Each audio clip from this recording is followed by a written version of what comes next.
And now, The Lowdown, with economist and political strategist Elson Low.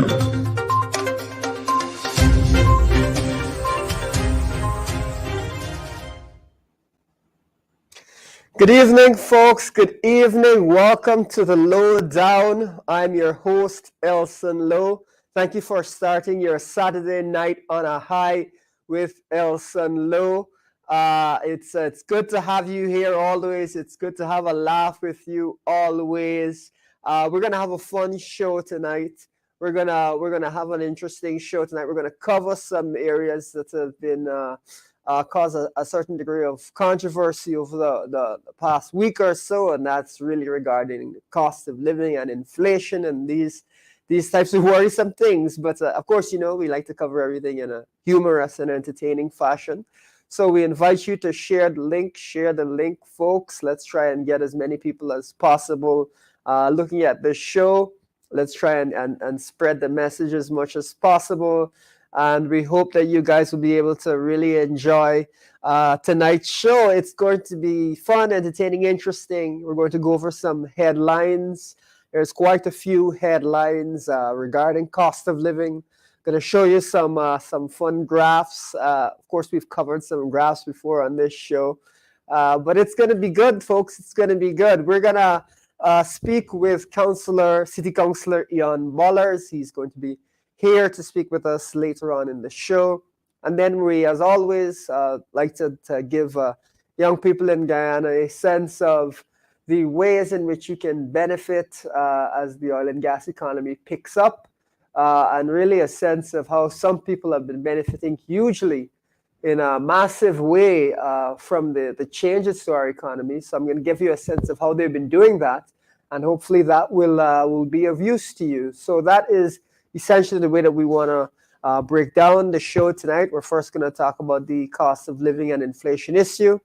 Then we're going to talk with Councillor Ian Bollers, and then we're going to talk a bit about how you can position yourself to benefit and what are some of the things to look out for as our economy expands. Folks, share the link. Let's try and get everyone online tonight. Let's try and give everyone an opportunity to watch the show, to enjoy having a laugh with us. It's Saturday night. Start your Saturday on a high with Elson Low. And of course, we always have a good little laugh. We go through some of the memes of the week. We don't have that many memes today, so we're actually going to go through some headlines, but the headlines are unfortunately similarly entertaining. So that's what we're going to do.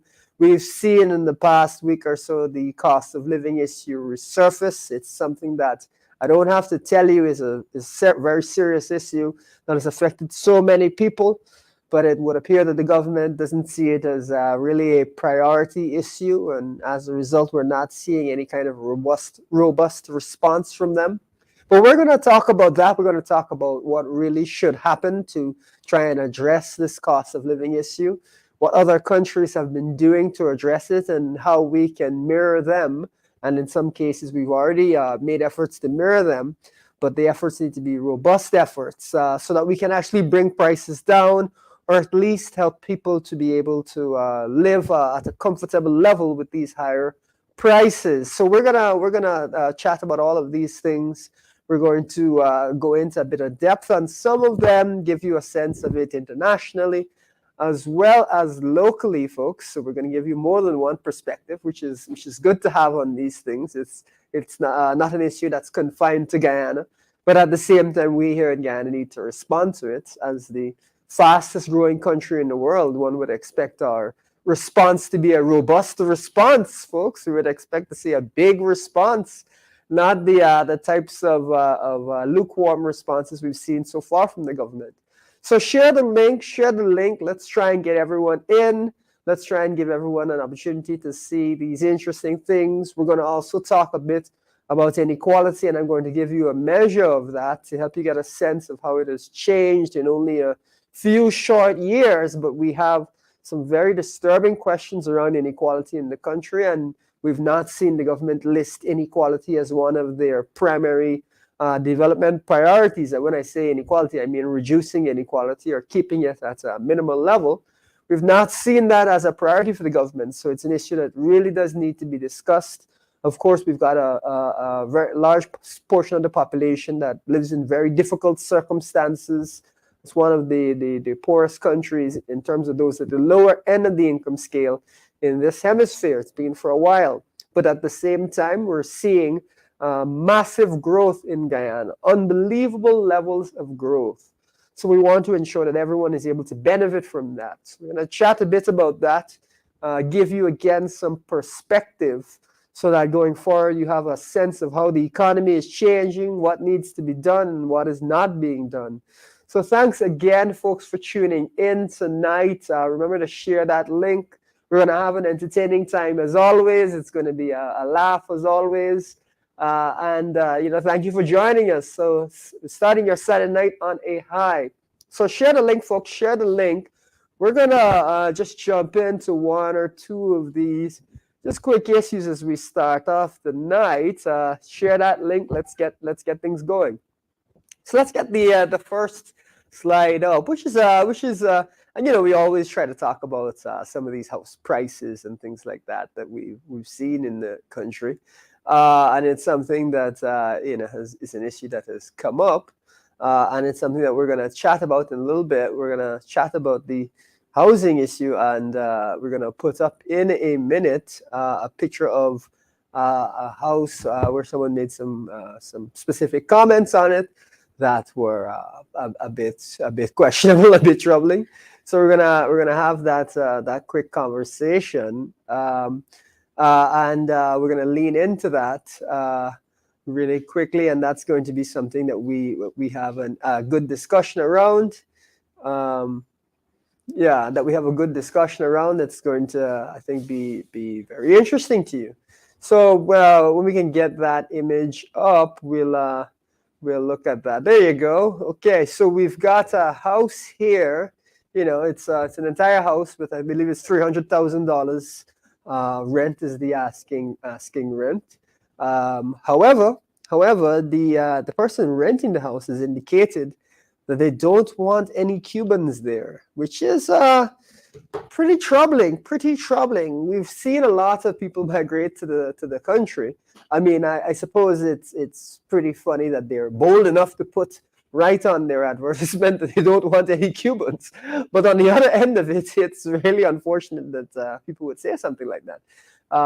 Someone had made a comment that how would you feel if you went to a foreign country and you saw a sign that said no Guyanese? Very disturbing. So this is, it's something that we're going to see more and more in terms of a lot of foreign folks coming into Guyana and renting properties, maybe not Cubans, but other people from various other countries that want to be involved in the growing oil and gas industry. And the downside of that is it creates a bit of local tension. But of course, we want to create an open environment as much as we want to ensure that Guyanese are the primary beneficiaries of what belongs to them. So that's something that came up. Very unfortunate to see that. As a result, we've got, I think a negative reaction that came out of that, and quite understandable negative reaction. So that's the one thing we wanted to throw up. Of course, we've thrown up various hilarious examples of housing in Guyana, what's happening with housing in Guyana, which are very, very concerning. Let's get the next slide up. Okay, so we've got gas prices on the rise again. This is something that we saw a spike after the war in Ukraine. We're seeing these gas prices rise again, almost as high as they had risen during that conflict, and that's because gasoline has continued its march upward, and we'll go into that in a second. Has continued its unfortunate march upward, as time goes on and as economies reopen after the COVID-19 pandemic gradually eases out of the picture. So that's something that we've seen, and it's very unfortunate that gas prices are again higher. Of course, what this means for the average citizen is that inflation will be higher. The price that you pay both at the pump and for various goods will be higher. I'm not sure that the government is able to do much more when it comes to the tax, because I believe they've already lowered that tax all the way down. But let's see, maybe there's a further adjustment that can be made. However, maybe the government there should be a commitment towards keeping that gasoline level within a reasonable range, as it is indeed a huge problem in terms of cost of living. Now, the other thing to remember always, my fellow Guyanese, is that unlike most other countries which do not produce oil, we produce oil.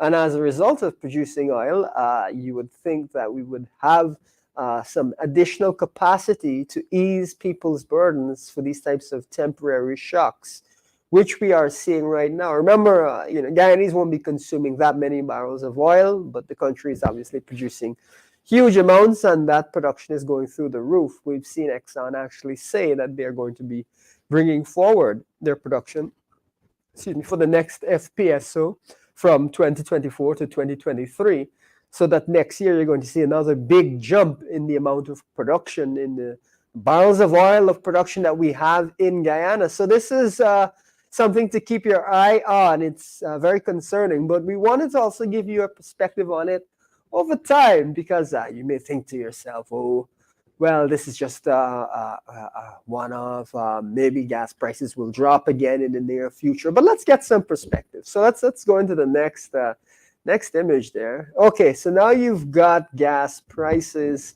over the course of the last, I believe that's the last 3 months. You'll notice that big spike. There was a big spike there. That's right after the war in Ukraine began. And there was talk of there being sanctions on Russian oil exports. Now, those sanctions are indeed coming to pass. So that's something that we are indeed seeing. And what you can really observe from that graph, apart from the horrible spikes that I think will certainly frighten even the bravest of consumer, is that the graph is a march upward. It is a direct march upward. And as a result of that, that's indicating that the price will continue to go up. Good for us in terms of revenue, bad for consumers. So the question is, what is the government going to do to mitigate these problems? But this isn't just a short-term phenomenon. Let's get the next shot. And this is it over a 6-month period. So, now you're seeing it over a longer period of time. Okay. Again, you've got an upward march, all the way through an upward march. I would say it's a roller coaster, but it doesn't seem to be much down in that roller coaster, only up. That's unfortunate. You've got several skyscrapers in there, and for consumers, that's just bad news. For Guyanese, for Guyana as a producer, that's great news. And we're seeing the Natural Resources Fund balloon increase quite a lot.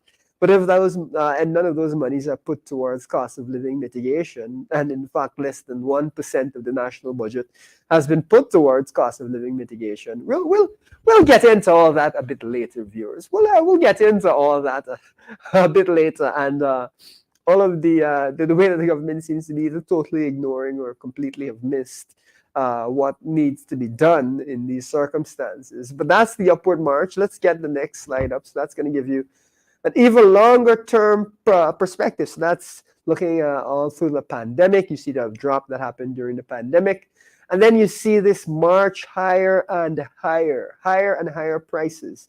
That is a steady march that's lasted for over a year. It's very concerning. And that high level of oil price coincides with a high level of inflation, high level of prices for a wide range of goods. Because remember, oil is used as a fuel for the production of a wide variety of items. You're also going to see things like fertilizer and so on, which are connected to the petroleum industry, affected by the increase in the price of oil and gas of oil. You'll see plane tickets affected by the price of by the increase in the oil price. So these are all really concerning elements of this entire process. Of course, as an oil producer here in Guyana, we're happy to see things go up, but we're only happy to see that if consumers are able to also benefit. That is to say, if we see mitigation of this inflation at the local level, because otherwise, what's going to happen? Consumers are going to be suffering. Of course, I'll gently point out that the minimum wage has not been raised. The minimum wage, which has been around for several years, has not been raised in the midst of all of this cost of living crisis, and in the midst of the fact that we in Guyana are actually producing oil and growing at the fastest rate in the entire world. So you've got a lot of growth. We're benefiting from the oil industry, but consumers are feeling the brunt of this cost of living surge, and the government is not doing anything about it. Of course, as I always say, I have a dark sense of humor, but this is maybe a little bit too dark. So that's what we're seeing right now when it comes to the oil industry, and it really raises the question what the government should be doing. To try and further mitigate these things. We've seen some actions, some of which have been relatively effective, like cutting the tax on gasoline. That's been relatively effective. But other actions, like some of the other tax cuts, where it's not clear that there's been any positive effect. So that's something that I think has concerned quite a lot of people, and rightfully so. And at the same time, not seeing that minimum wage rise, even though it's been approved by I believe there's a tripartite committee that's supposed to look at these things. Has already approved it. It's sitting before cabinet now to be approved, but for some reason they haven't approved it. Maybe they've run out of pens there, and they need some pens. If somebody could kindly send them some so that they can pass off on the order, sign off on the order, that I think would be appreciated by many citizens. So that's unfortunate there. Let's go on to the next slide, because the cost of living nightmare continues on. So this is an article from the Wall Street Journal, which looks at it internationally, and it's emphasizing that for developing countries, cost of living issues are particularly acute. In fact, according to them, soaring food prices, this is a quote from them, are triggering shortages and protests across the developing world, as disruption from the Ukraine war adds to existing strains on global supply of grains, meat, and other foodstuffs.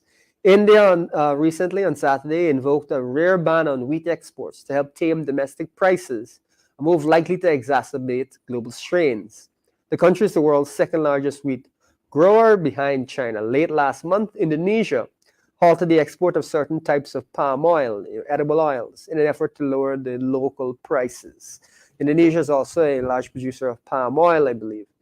So what we're seeing is countries across the world try to combat these higher prices, but the way that they're combating them is often through these types of export controls. Now, we've seen the government mention that they would like to grow wheat in Guyana in order to lower the price of flour, and I mentioned two small things, a couple small things. The first being, if the government is going to do that, they have to ban the exportation of wheat, because if it is going to be exported, then what will happen is the price will be exactly the same as the price of the wheat that we're bringing in. The farmers will charge the same price because they're looking to make the most profit. That's a normal expectation. So it won't actually help in terms of price. They have to actually ban us from exporting the wheat. Point number one. Point number two, wheat produced across the world is going to be produced very efficiently by large corporations. If we cannot produce wheat as efficiently as that, then that means that the wheat that we produce would actually be more expensive than the wheat in the international market. So again, that would not be particularly helpful. And then the last thing is the wheat that we're producing is, well, the two things, is going to be using fertilizers, where the price has gone up. Again, that's not going to be helpful. And then, of course, if the government has indicated that they want to produce wheat in Regionate, which is, as many of you may be aware, the other side of Guyana. And if you're going to be producing wheat at the other side of Guyana, you have to get this wheat to market. You have to transport it. And Regionate, unfortunately, is not known for having the most roads, or even many roads, in areas that will allow for mass amounts of agricultural production. So if you're not going to have that, the question is, how are we going to get the wheat out in a cost-effective way? I say all this to say that seems to me not to be the best move by the government. And to top it all off, while we've got this crisis right now, with wheat prices going up as much as 40%, um, the earliest that we might get these wheat products, I can only imagine, is several months, maybe more than a year down the road. So it would seem to me that this is not going to be coming in time to assist anybody, but it makes for good headlines and whatnot.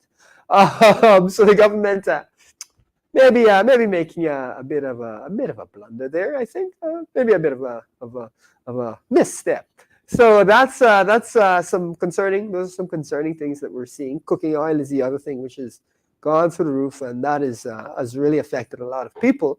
A lot of people. But let's ask ourselves how other countries are responding to this. So let's get a look at some of the other headlines that have come out of this. So we've got the UK's Boris Johnson first off saying that fears about inflation are unfounded, saying that there's no reason to think that. And then let's get the next slide up. Then we've got him a few months later saying that he never said that, even though he was caught on tape saying that fears about inflation are unfounded. And this, I think, raises an interesting question, which is whether more right-wing governments like Boris Johnson's versus more left-wing governments like those you might see in France or the UK are taking a different approach to the inflation issue. Of course, I would term Guyana's government as much more right-wing than many other governments. That focuses on taxes and so on. That tends to be much more of a right-wing, lowering taxes, tends to be much more of a right-wing way to look at things. And so what you're seeing from a lot of right-wing governments is a bit of denial that these things are even important. Let's get the next slide up to kind of stress this point a little bit. So now we're hearing from good old Boris that there's no magic bullet to deal with inflation. You just kind of have to bear it. Nothing that can be done. When you see that the government has not passed any supplemental budget after the Ukraine war broke out to address the cost of living issue, doesn't it kind of feel to you like they're saying something similar to that? You just kind of have to bear it as Guyanese. There's not going to be progress on the cost of living issue. Seems to me that the natural thing to do when the Ukraine conflict created so much more cost of living woes was to pass a supplemental budget to deal with it. Unless the government is making the claim that they anticipated the Ukraine war, unless the government is making the claim that they anticipated the Ukraine war and anticipated the cost of living effects, and therefore the $5 billion that was put aside for cost of living mitigation is enough to deal with all of that. And so it seems to me that would be quite a prediction, and that even in those circumstances, $5 billion, less than 1% of the national budget. Remember, we passed the biggest budget in the country's history by some distance recently. The biggest budget, only less than 1% put towards cost of living. And then now we've got the Ukraine war. No additional funds for cost of living. So is it not a priority? Is that the way that we should think about it? And so it would seem to me that is the message that's being communicated. Cost of living just isn't really a priority. Funds just really aren't going to be put towards it. If you're punishing, the government seems to think that you're going to have to be on your own. Times are hard, just like Mr. Johnson is saying. There's no magic bullet to deal with it. However, let's contrast that with a couple of other countries. Let's look at the next slide. Let's contrast that with a couple other countries' approach to these things. So you've got, this is Macron, this is in France, the newly re-elected Emmanuel Macron. He's saying that there's going to be a cashback, basically compensation to help people to make it through this period of elevated inflation. So he's first of all acknowledging that there is a problem, and second of all, dealing with the problem in a large scale way. So that seems to me to be the way to address address the most important issue, in my view, in Guyana right now and internationally right now. So that's what's being done there. And let's get another shot, the next shot up. Okay, so now you've got President Biden indicating that his top domestic priority, is the inflationary issue, the cost of living issue. That's his top domestic priority. So it seems to me that there are more left-leaning governments that are taking much more pride in putting much more focus on this issue, and some of these right-wing governments seem to be trying to ignore the issue and pretend as if it's a non-issue. So that's, to me, colors or gives you a sense of the approach right now in Guyana. It's not a big issue. We don't need a supplemental budget. We had endless supplemental budgets over the course of the last year or so. But for this issue, one of the biggest issues in the entire world, where presidents from all over, our left-wing presidents, are seriously considering what can be done, we are taking it light. Nothing much needed. We're being dramatic when we talk about cost of living, and so it's nothing to bother with. That seems to be the impression that the government is looking to convey here, which is a very, very concerning impression, I think, for pretty much all Guyanese. But that brings us to the question, on the other end of things, as to what really can be done. What really can be done to try and affect these, to try and improve this situation. So what I want to do is throw up a quick video with President Biden, just talking about the cost of living issue. And once we've got that up, you'll be able to get a sense of it and a sense of some of the measures. We'll take a look at some of those and how they line up with the things recommended by the PNCR and the things that have been done more broadly currently in Guyana. I know the families all across America are hurting because of inflation.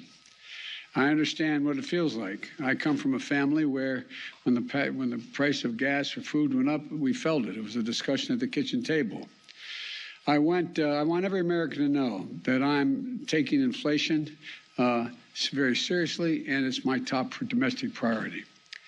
And I'm here today to talk about solutions, and there's going to be more we're going to have to talk about as well. But first, I want us to be crystal clear about the problem. There are two leading causes of inflation we're seeing today. The first cause of inflation is a once-in-a-century pandemic. Not only did it shut down our global economy, it threw the supply chains and demand completely out of whack, especially in countries where more effective recovery responses weren't available, especially in those sectors that rely on semiconductors. These supply challenges have been further hampered by the onset of Delta and Omicron viruses. And you've all seen it, you've all felt it. And this year we have a second cause, Mr. Putin's war in Ukraine. We saw in March that 60% of inflation that month was due to price increases at the pump for gasoline. Putin's war has raised food prices as well, because Ukraine and Russia, two of the world's major bread baskets for wheat and corn, are essentially completely stalled. Ukraine has 20 million tons of grain in storage in silos right now. They're trying to figure out how to get out of the country and to market, which would reduce prices around the world. Normally we'd have already begun to export them into the market. But it hasn't because of Putin's invasion. So we're working with our European partners to get this food out into the world so they could help bring down prices. But it's difficult because, again, of Putin and the Russian invasion of Ukraine. Okay. So you get some context there as to how the issue is being looked at in the U.S. You get a little bit of a sense of what's going on. Now that you have a sense of what's going on, it can kind of give you some perspective as to what those who take inflation and those who take the cost of living issue seriously think, and what those who don't particularly seem to take it seriously are thinking. What we're seeing by the U.S. is a robust response because they appreciate The scale of the issue, what we're seeing in France, is again a robust response because they appreciate the scale of the issue. What we're seeing in more right-leaning countries is that there's not such a response. Maybe that's because they have business interests that they don't want to annoy. Perhaps that may be something that those governments are doing. So let's be more concrete. Let's be a bit more concrete as to what can be done, and we'll give you a quick sense of that. So the first, let's get the next slide up there. So the first thing is, the U.S. government has talked about what they're doing regarding infrastructure and supply chains. Really, this is just to ensure that there can be easy transportation of goods, swift transportation of goods, so that we can bring down the cost of freight. We in Guyana have removed our taxation on freight, so that's something that is supposed to be useful. There's a question as to whether or not that has been effective at combating inflation locally, or whether we should have given a more direct compensation the way that other countries have done, in the way that other countries have done. Let's look at the next slide there. So the next thing that is I think something to consider is that there's an effort to boost agricultural production. This is something that we've spoken about in the PNCR. We've spoken about small businesses, about putting aside $5 billion to assist small businesses. Of course, small farmers would benefit from that. We've talked about increasing food security in the various regions. The purpose of all of these policies really is to ensure that we can grow the amount of production so that we can push the price down because there's more food that is available. What we're seeing is a bit of a shortage across the world, and we're trying to expand the amount of food available so that Guyanese do not have to face the brunt of these high prices. Garlic, shallot, all these things that have come up in the past, where you've seen various memes and jokes on it. All the girls they want the garlic. I'm out with the garlic is one example. So these are things that we've come across that we don't want to come across, and so the solution that's been proposed by the PNCR in many ways mirrors the solution that's been proposed in the U.S. And it's a way that we can help to fight the inflationary pressure. There are other solutions, of course, but that's one of the key measures to consider. Now, from that, moving off from that, what we also need to keep in mind is that, again, it's not possible for us to really have any robust response if we don't have a supplementary budget to add or to create that response. We haven't accounted for that, barely put any monies aside for it. We're seeing these 800 jobs there, 1,000 jobs there. But these jobs that the government is proposing are only providing you a small income, number one. And number two, it seems to me that it's not just that 800 people that are suffering from cost of living woes, but that the broader population is suffering from that. So I wouldn't describe that as a meaningful way to deal with the issue by the government. So that's what we've noticed there. The other side of it, of course, we've mentioned is that there's a real need to raise the minimum wage, which has not been raised. And as a result, we've continued to see people at the lower end of the income scale really be squeezed, which is totally unacceptable. But one way that we can also look at what's been going on is from the flip side.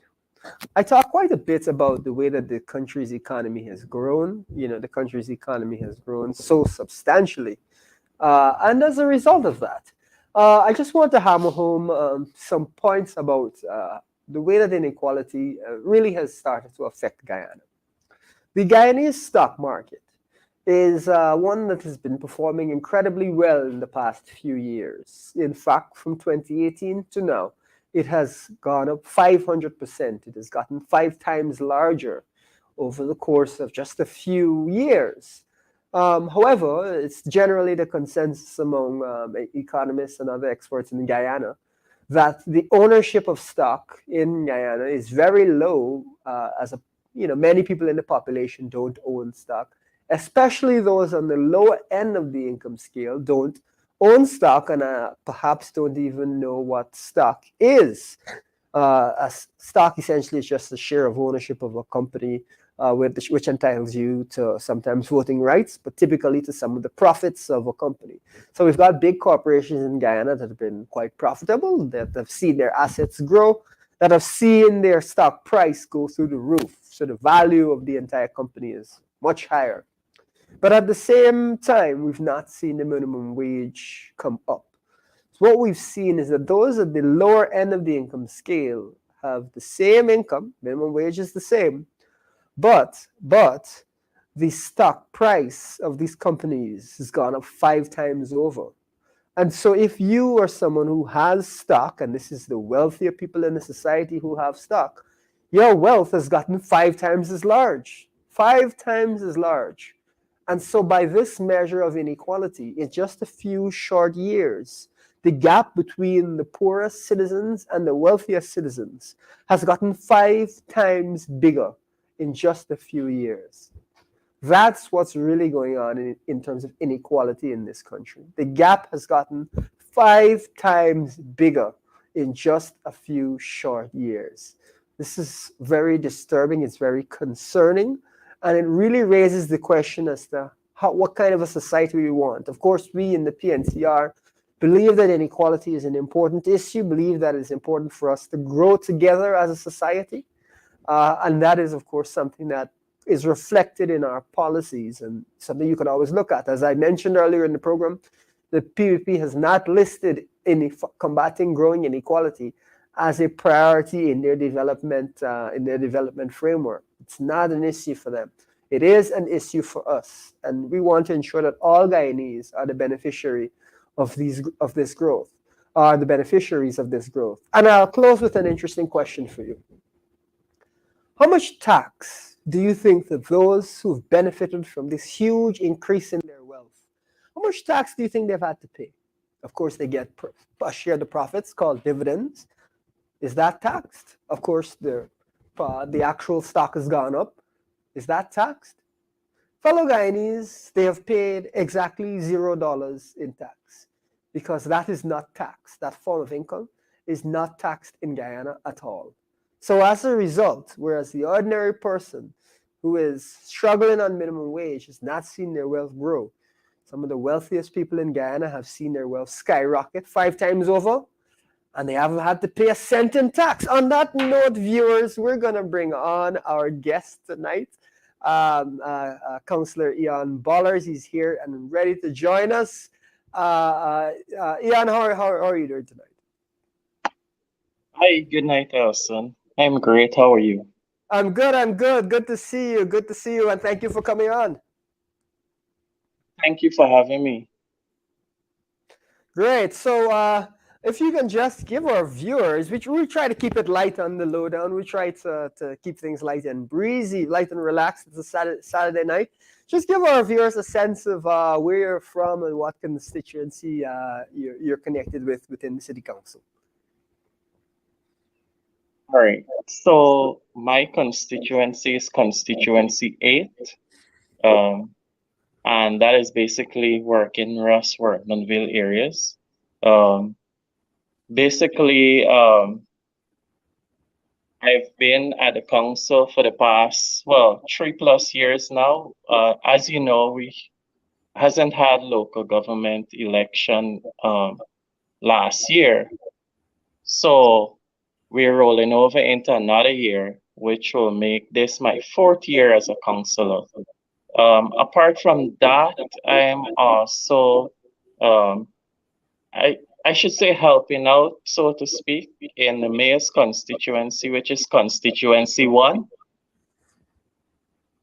Okay. All right. So the council runs by committees. Of course, the council is the main local government body that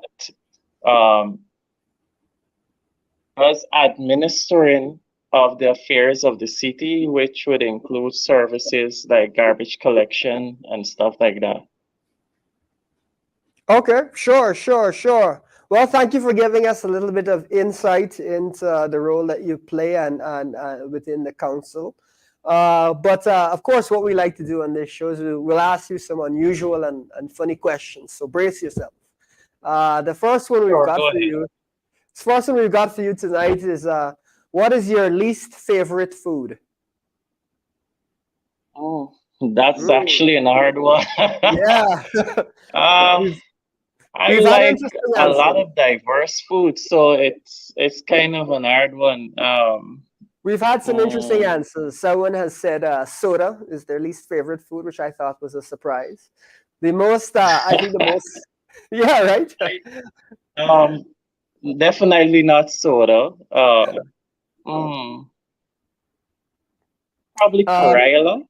there we go, there we go, there we go. That's what we've heard. We've heard that one before. I keep expecting everyone to say Corella, but I've heard some other ones that have been surprising. Okay, so Corella is your least favorite. You and the rest of Guyana. Um, there's another one for you. What movie or TV show have you rewatched the most? You can't get enough of it. You put it on over and over. It's in replay all the time. It's your favorite thing to see. Movie or TV show that you've rewatched the most. You can't say Home Alone, because I think that's one that everybody has rewatched Home Alone No, more times than they would I like like to no, share. I'm kind of a big science fan. Anything to Right. do with space, I'm there. So Okay. definitely like Star Trek. Okay. Got ourselves a trekker here. Yeah, that's good. I am a fan as well of Star Trek. It's definitely a very different type of show, I would say. It's much more about asking strange questions about. It's almost got a philosophical vibe, as opposed to just being an action adventure show. So it's a very unusual show. Who's your favorite captain? I know that's a question there. You got Picard, you got Kirk. I don't want to lead you. Who's your favorite captain? My favorite is Kirk. Well, I'll well, you give you just called him in. Well, one of them. that. Say Yeah. that again. Okay, sure. Okay. And are you a big fan of Spock? Yeah, so I find that most I people really am like him. actually, yeah. I am. Yeah. Yeah. Okay. Sure. All right. So we're rolling through. What is your least favorite vacation or trip? Might have been one where it rained all day long, or where the trip was extremely long and the bus break down with you, where you end up on the trail and you couldn't get out of the mud. What's your least favorite trip or vacation? Well, actually, I remember going to Linden once with my cousins, a few friends, and my little brother. And actually, it kind of was a good trip, but we end up stuck in mud. The car got stuck in mud, of course. By Yeah, the yeah, time we yeah. were finished, our entire clothes were, full with mud. Yeah. Wow, wow, We look that's like we went to the back dam or something. But tough. it actually was fun. But Okay. So mixed bag, a bit of a mixed bag. I get you. yeah, That's a tough one though, man. Covered in mud. That yeah. doesn't sound like fun to me. Okay, wow. But All that right. is what made yeah, that is what made it adventurous, Yeah, part well, of the fun. well, unfortunately, I think that's been the experience of many Guyanese on the trail to Letem and to a lot of these interior areas where the roads are pretty incredible. So Yeah. okay, interesting. Here's another strange one to catch your fancy. What's the largest crowd that you've ever been in? The largest crowd that you've ever been in. What comes to mind as Hmm. the biggest crowd that you've ever been in? Could be any. It could have been a Mm. concert. It could have been cricket. It could have been a march. What's the biggest crowd that you've ever That's been in? that's kind of an hard one also. because cricket, of course, draw thousands. When I've been to cricket many times, Okay. I've been to concerts. Okay. Okay. This So man gets around. probably it's a mixture, Sure. Okay. Sure. but of Sure. course I wouldn't know which one was the biggest. Mm. Which, well, I suppose I could ask which one felt the biggest, but I don't know if if you could tell that, if you could tell that either. Okay, okay, cool. Probably a concert, because once I was at a concert and the stadium, the ground was filled, and also the stands had a lot of people. So probably that was the biggest. Yeah, that sounds pretty big. That sounds definitely like it might be the biggest. Okay, sure, sure. Sounds It like was fun. a few years ago. I think it was Neo or one of those concerts, but it was a while ago. Okay. So it sounds like it was a wild time. I know sometimes when you go with some friends to those big concerts, you and the friends arrive, but you split up and you can't find them back. Too many people, you Very know. true. Very Yeah, true. yeah, yeah. Okay, okay. And one of the things we also like to ask, which is changing tact a bit, is what's your biggest hope for the future of Guyana? Something that you're really optimistic about, that you're really looking forward to, that you want to see play out in the country's future. What's your biggest hope for Guyana? And you can mention any different area that you'd like, but that's something that I think as I said, we talk about a positive tone. Try to keep it light on this Yeah. this particular show. So, what's something that you're looking forward to in Guyana? All right. So, definitely one of them is national unity, of course, because national unity will obviously help in terms of the development of our country. So, definitely national unity. As we know, we're on I should say on the rise economically, with the introduction of oil in our economy. Um, that definitely will have a major effect on our country. So Sure. national unity, sharing the resources equally among the population.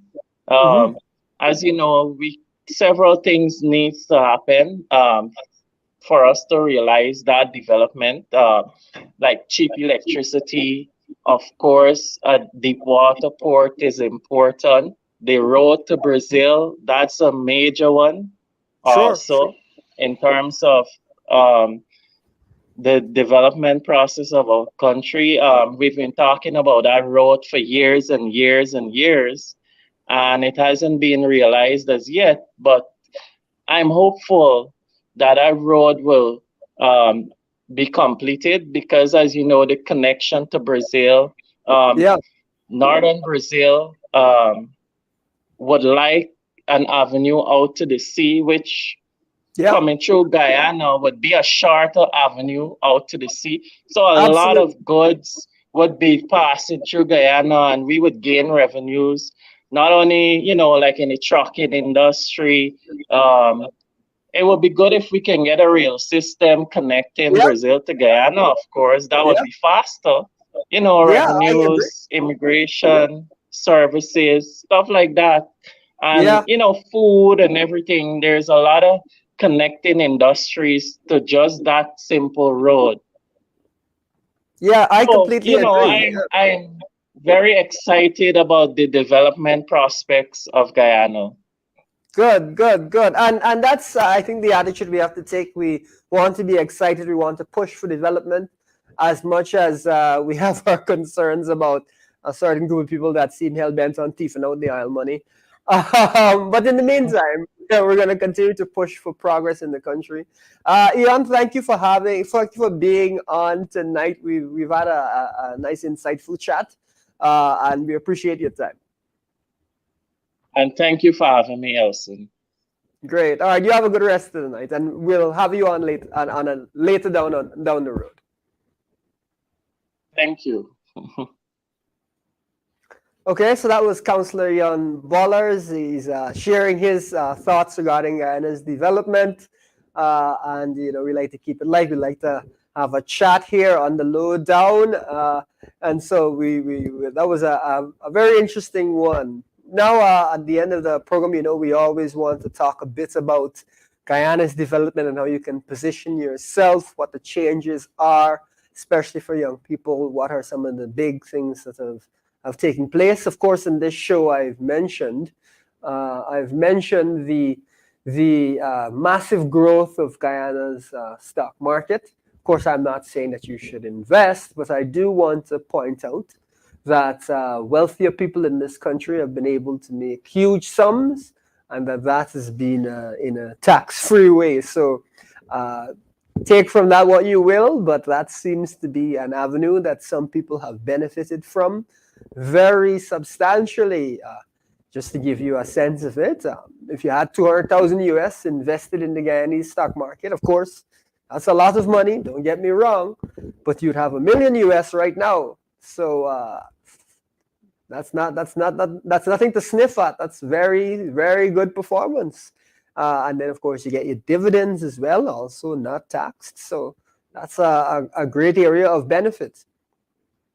We've talked a bit about housing before on this show. Just want to reiterate some of the math around that and housing, especially in the Georgetown area. Now you've got the Private Sector Commission saying that rent around Georgetown and higher end areas has tripled. This has also impacted rent in the other areas, which is, I think, understandable. And that as a result of that, we've seen housing prices go through the roof. In fact, a young man that I know to myself to be doing quite well and with a good job has recently mentioned to me that he's having trouble purchasing a house around Georgetown. It's so expensive. So if he's having trouble, then it's tough for the average Guyanese. I think that much is clear. And as a result of that, we're seeing some real difficult times for consumers. Now, that tripling, housing prices tend to go in co with GDP. Sometimes they're a little bit lower. Sometimes the connection isn't as strong, but in areas that are high end, it'll be the strongest. So you'll see as GDP grows, housing prices grow. BBC had estimated that Guyana will grow between 300% and 1,000% over the course of until we reach the 2025, maybe 2026. If we've seen housing prices triple already, that means that we've passed the 300% scale of things and we've headed towards the 1,000% scale. So it's a very real possibility that we'll see housing prices continue their march up if that estimate continues. So it's something that Guyanese should keep in mind.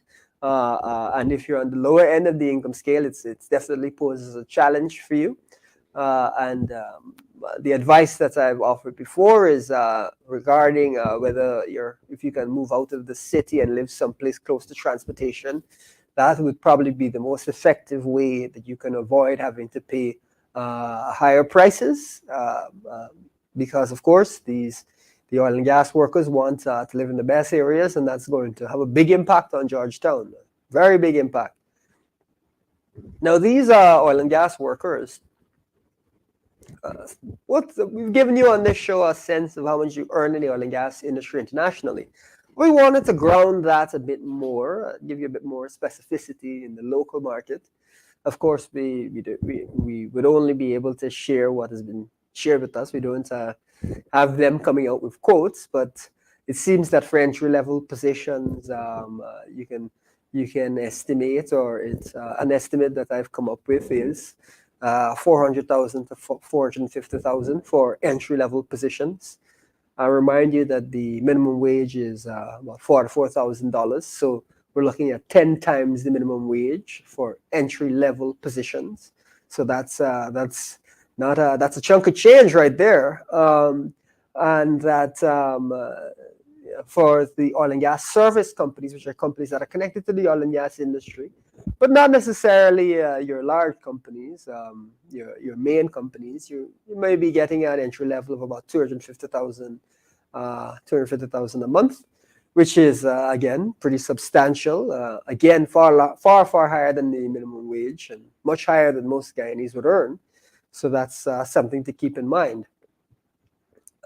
If you were looking at for a way that you can really benefit, the thing to do, I suppose, would be to get a job in the oil and gas sector, and then to live outside of the city, very close to transport. And in fact, when I was at a high-paying job in the States, what we did to save money, those of us who were really trying to save as much as we could, is that we would make sure that we had a sense of the transportation routes around, and try to get an apartment that, while it may be, or a house, while it may be far out of the city, is very, very close to the transportation route.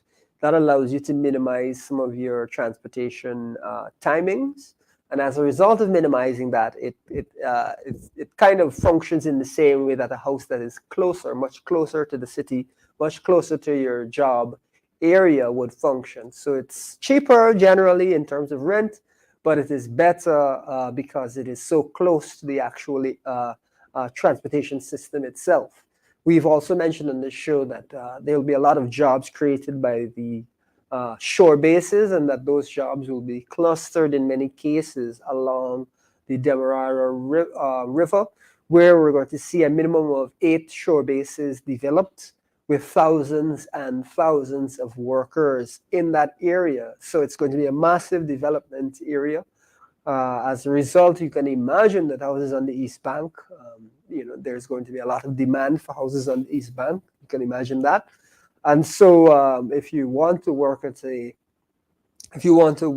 in a shore base, I imagine you'll want to live somewhere along the East Bank, if you can get yourself as close as possible to some level of transportation. I know East Bank traffic is a monstrous situation. A little bit better now, but still pretty difficult. But if you can find a way to navigate that effectively, that will be a really your best bet. Another thing that we did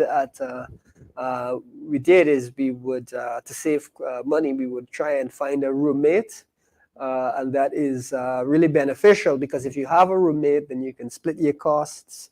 What you can do, you can find someone from work, or find someone online that maybe someone from your schooling experience that you can room with, and that allows you to cut your costs substantially. So you get a 2-bedroom and you get a roommate. So the sharing is a very effective way to do that. And one of the things that also we don't do much in Guyana, but which is something that can be really useful, is trying to pick forms of transportation that allow you to, while you're commuting, actually, whether you need to want to watch a movie or check your email or browse the internet, something that doesn't require you to be actively focused on your commute is very useful, because then you can turn your commute into relaxation time, just as if you were at home. Trains, typically in the developed world, are the way that you would best be able to do that. But in Guyana, we don't have a train system. So what I would suggest that might work is you could probably carpool with someone, so that they drive, but maybe you can take turns driving. But that will allow you, while they are driving, to be able to benefit from not having to be completely focused, and therefore to enjoy leisure on the way as you head into work. So that's one way that you can cut costs. Of course, you're carpooling, you're sharing, so you don't each have to have a car, so that helps you to cut costs. But at the same time, it allows you to not lose out time because you have a long commute. You can enjoy leisure during that time. Another advantage of that is that you can live a bit further out, so you can benefit from a lower rent, because you're still able to benefit from the same amount of leisure time, even though you live further away from your office. So that's a little trick that can help to help people to deal with the very difficult costs that we're seeing, very high costs that we're seeing for rental and real estate in Guyana. Just a few quick tips, but essentially we're trying, and we always try on the Lowdown to give you a sense of the direction the economy is going, and how you can position yourself, because it's going to be a wild ride these next few years, fellow Guyanese. And as a result of being a wild ride, we've got to hold on tight and find the best way through. So hopefully this gives you some food for thought. Hopefully you've gotten a sense of what's going on with the inequality in this country. Hopefully you've got a sense of what's going on with the cost of living crisis and what should be done to address it and what's not being done.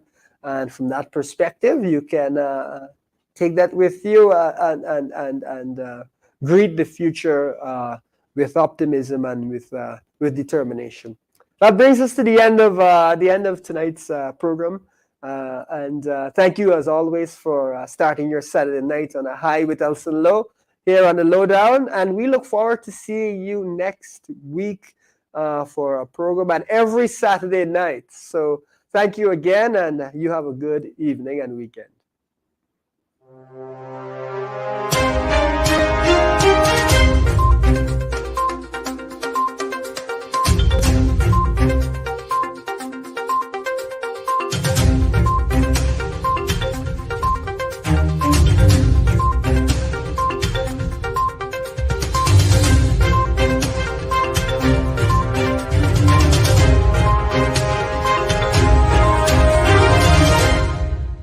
Thank you for watching our program. See you right back here, same place, same time. And remember, hold the line of battle, comrades. Our victory is sure.